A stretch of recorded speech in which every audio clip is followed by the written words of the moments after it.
All right, getting on here into lesson 2, looking at probability, just a couple new formulas that we're going to look at today. Quick reminder, for the formula packet, we do have formulas here in our formula packet that are going to help us out. One we've already looked at in the first lesson. That was just the main idea of what probability is, which is we just said what's the probability of something happening. Well, it's the number of ways that could happen out of the total possible number of outcomes. And so that's just the main idea of probability. One we're going to look at today is this one right here, the complement of an event. So if we just said what's the probability of something not happening, then it would just be 1 minus the probability of something happening. So we'll look at that here in just a minute. The other formula we're going to look at is this one right here, which is the probability of this or this happening, where we have to take into account the idea of overlap and something that they would have in common. This little piece of that formula that we're going to look at is figured out by doing this right here. And so we're going to talk about that here in just a minute as well. So let me get into our notes for today. So we just were looking at the formula packet itself. There is a chart also in your book that just has some good use of Venn diagrams for some of these ideas as well. So let me start out with this idea of a complement event.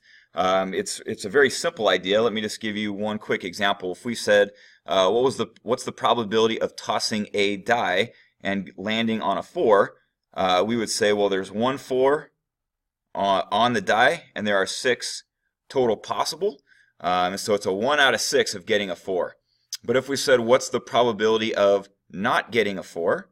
Well, then we would just say, well, there's only 1 4, which means the remaining 5 out of the 6 are not 4s. So if this is the probability of event A, then this is the probability of not A occurring. And so notice they do add up to 1. Because with probability, everything is based on 100% as the total possible. 100% in terms of decimals is just a 1, and so that's why we subtract it from 1. If you're doing this with percentages, and we said the probability of something happening is 20%, well, the complement to that would be the other 80% that you could have. And so in terms of percentages, you subtract it from 100, but in terms of decimals, you would subtract it from 1. And so that's the idea of a complement event. Let me show you this chart really quick in your book.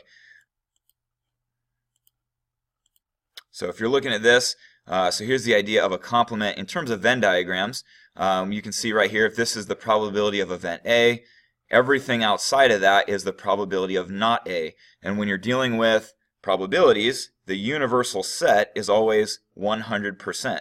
So this entire rectangle represents 100% of all the possible cases for event A. Again, in terms of decimals, it adds up to a total of 1 in terms of decimals. So let me get back to this stuff. Okay, so that's the idea of a complement event. The idea of a union event or an OR event is taking into consideration that there might be something that the two events have in common. So for example, if we said what's the probability of A or B happening, we also have to consider is there anything that they would have in common that I have to make sure that I don't count twice. So let me show this is a good example. Using a deck of cards is really popular with this because you have a lot of overlapping ideas within a deck of cards. So here's a good example. If we said what's the probability of pulling a card from a deck and getting either a red card or an ace? And so here's kind of the key word that you would have to stand out to you on this that would point you towards using this formula. So this is the OR formula that we have to take into account. One thing you have to keep in mind as you go through this chapter with probability is how many events are occurring. In this problem that we're looking at right here, we're only doing one event. We're just pulling a card from the deck. So this is a single event occurring. If I was pulling 2 cards from a deck, and I said, what's the probability of getting a red card or an ace, and I was talking about 2 different events, that would be a very different scenario and not the use of this formula that we're looking at right now. So this is for the use of just this one single event that we're doing right now. So anyway, if we were to use that formula, Let me just going to write it down real quick, and so I can kind of plug in the numbers where they would go. So probability of A or B, which in this case is the event A is the red card and event B is the ace. So probability of a red card or an ace is the probability of getting a red card plus the probability of getting an ace minus the probability of getting a red and an ace. So again, if I was going to say what's the probability of getting a red card or an ace, well, one thing we have to take into account is there are cards in the deck that are both a red and an ace. I can't count them as two separate categories, or I would be counting some cards twice. So if I said what's the probability of just getting a red card, well, 26 out of the 52 cards are red. And if I said what's the probability of getting an ace, well, 4 out of the 52 cards are aces. But one thing we have to take into account is what about the 2 cards in the deck that are both a red and an ace? If you think of the ace of hearts and the ace of diamonds, those cards are both red and an ace. Well, I can't count them as 2 separate cards. I can't put the red ace here and the red ace is here, or I would be counting the same cards twice. And so what we do is we subtract out what they have in common. We subtract out the overlap, and we say, well, let's remove 2 out of the 52 because there are 2 cards in the deck that are both a red and an ace, the ace of hearts and the ace of diamonds. So we got to subtract that out, otherwise we would be counting the same 2 cards here and here. We can't count the same cards twice, so we got to subtract that out. So if we do a little cleanup on that, if we did 26 plus 4, which is 30, minus 2 is 28 out of 52. And of course we could reduce that. 4 can go into both of those, so 7 out of 13 would be our finished answer on that. This is a really commonly missed problem within our test scenario because students will often forget this idea right here. If you just have an OR event, one of the things we talked about in lesson 1 was this example right here where we said the probability of getting a king or a queen. Again, notice this is a single event right here. It's a card, so this is a single event. But notice on this one, all we did was add them together. We didn't subtract anything. Well, the purpose for that is because there was no overlap. Those were mutually exclusive events. They had nothing in common.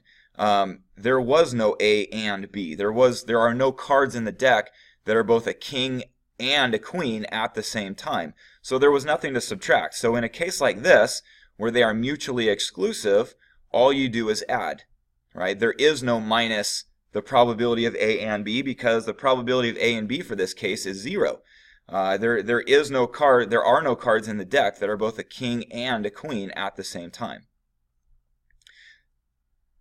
So if you look at our formula sheet real quick, there it is. So again, take a look at this formula that we're looking at right now, and I want you to see this formula and how it plays into this formula. Think of this formula as where you see combined events, right? This is like the big overall formula. Within this formula, you have the probability of A and B, which is this formula right here. So this little formula becomes part of the bigger formula as you look at that right there.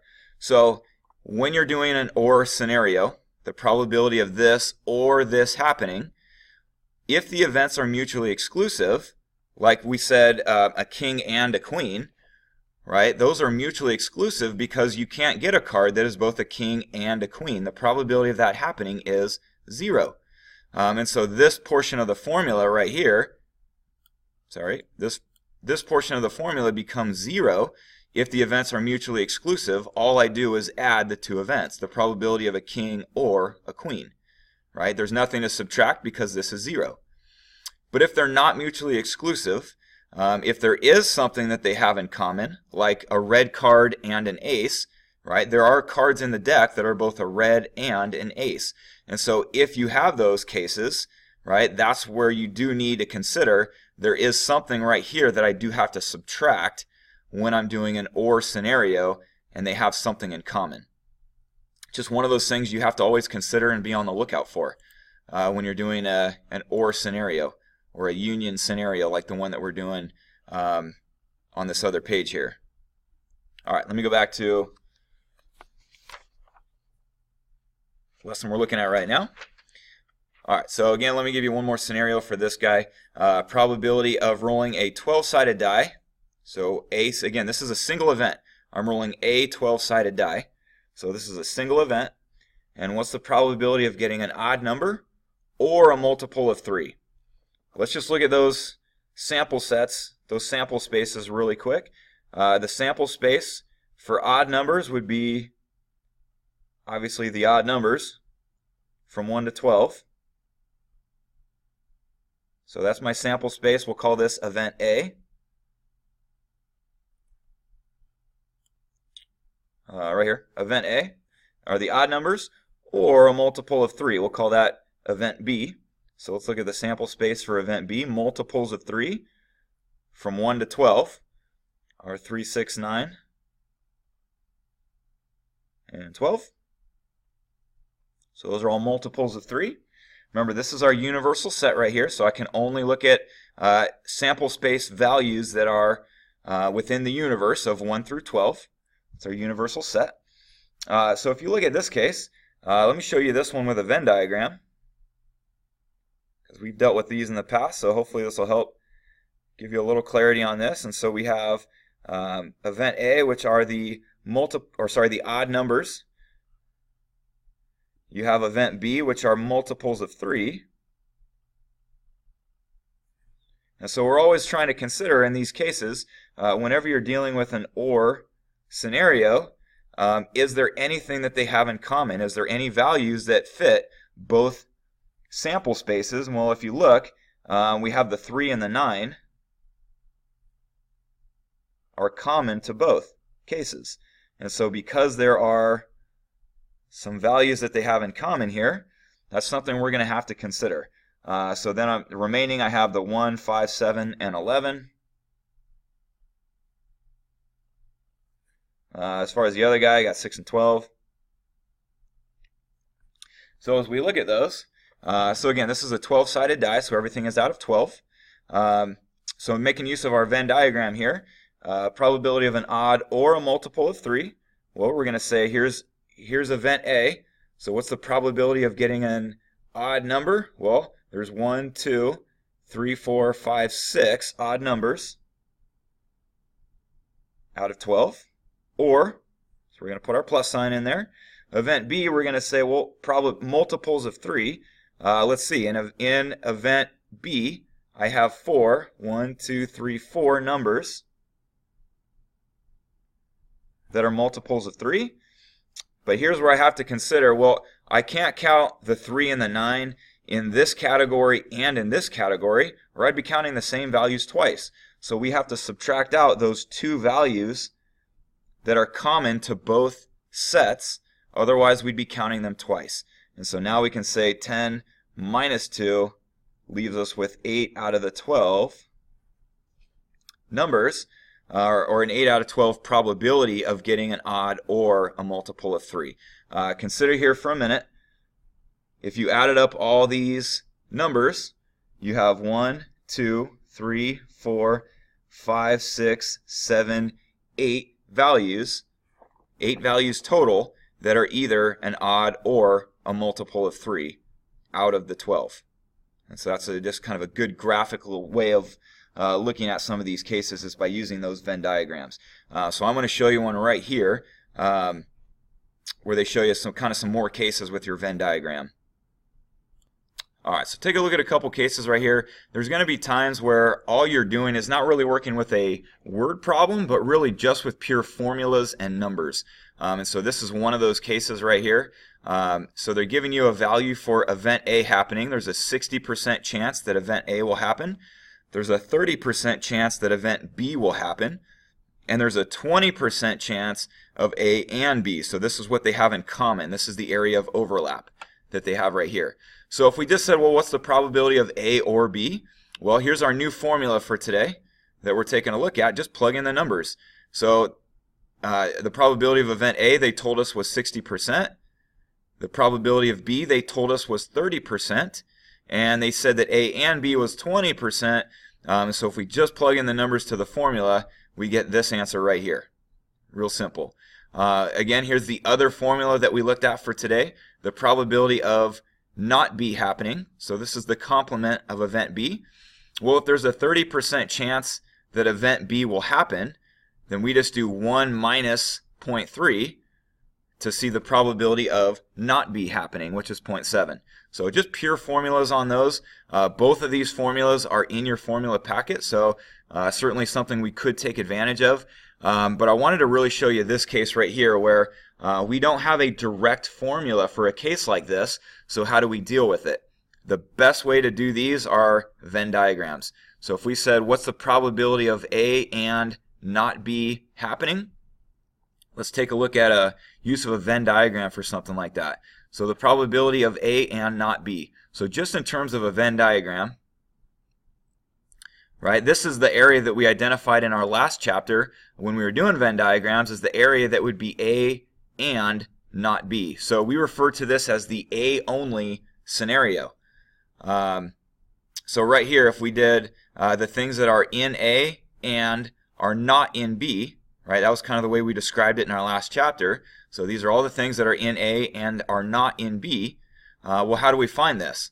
Well, if we just take all of event A, right, this is all of event A, and subtract out this guy, which is A and B, that leaves us with the A only case, right? That's what you're seeing right here in this kind of use of a formula, is we're taking all of event A, which they told us up above was 0.6.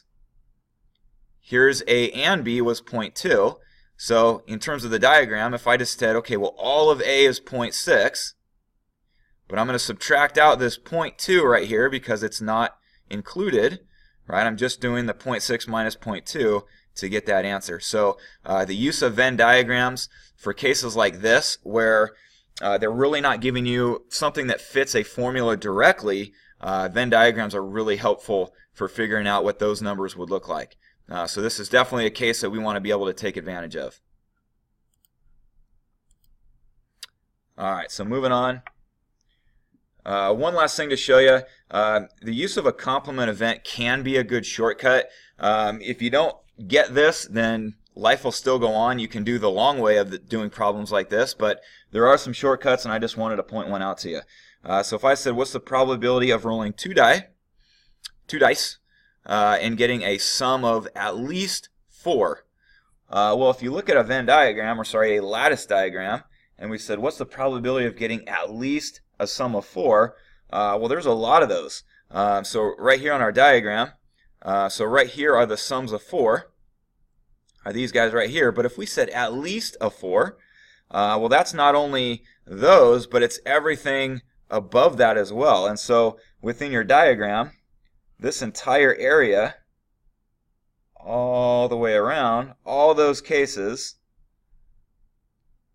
have sums of at least 4. So I could take the long way and add all those cases together, or I can use the shortcut of a complement event and simply subtract out the 3 cases that I don't want, because I can quickly see there are 3 cases where a sum is not at least 4. Right? And so if we said the sum of at least 4 is all of this, well, let's just do 1 minus the 3 cases that are not that scenario. So here's what that would look like. So to figure out the sum of at least 4, let's just do 1 minus the 3 out of 36 cases that are not at least 4. And we can figure out, we would look at that and say, okay, well, if there's 3 cases that are not at least 4 out of the 36, that must leave us with the other 33 cases do have a sum of at least 4.